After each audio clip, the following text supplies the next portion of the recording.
Fid-dawl tal-lista ma tispiċċa qatt ta' imġiba diżonesta li tinvolvi lil Schembri u lil Mizzi, il-Moviment Graffiti sejjaħ għar-riżenja tagħhom b'mod immedjat. Il-Moviment Graffiti ddikjara li għandu jkun hemm ukoll investigazzjoni serja dwar numru ta' ftehim ta' privatizzazzjoni li saru taħtom u dawn il-ftehim għandhom possibilment jiġu revokati.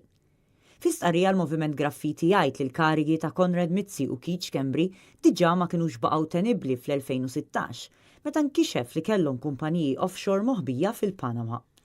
L-istess moviment jiddikjara li issa li ħareġ ukoll li kien pjanat li dawn il-kumpaniji fil-Panama jirċivu flus minn kumpanija offshore oħra bl-isem ta' 17 Black żgur li trid tittieħed azzjoni.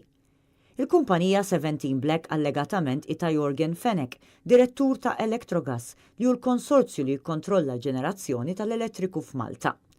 Fid-dawl ta' dan, Moviment Graffiti jiddikjara li dawn huma konnessjonijiet li jintnu ħafna u ma tantx iħallu lok għal dubji dwar ġara f'dan il-każ.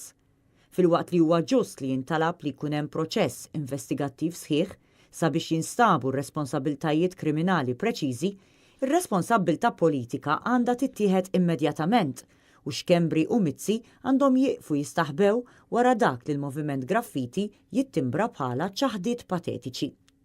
Il-fatt li responsabbiltà legali għadha ma ġietx stabbilita ma jistax jintuża bħala skuża biex dawn jaħarbu mill-implikazzjonijiet politiċi gravi ta' dan il-każ, jingħad fl-istqarrija fejn jitfakkar ukoll li dawn l-individwi kienu involuti f'numru ta' ftehim ta' privatizzazzjoni suspettużi oħra bħat trasferimenti tas-sit tal-ITS u l-privatizzazzjoni tal-isptarijiet Maltin.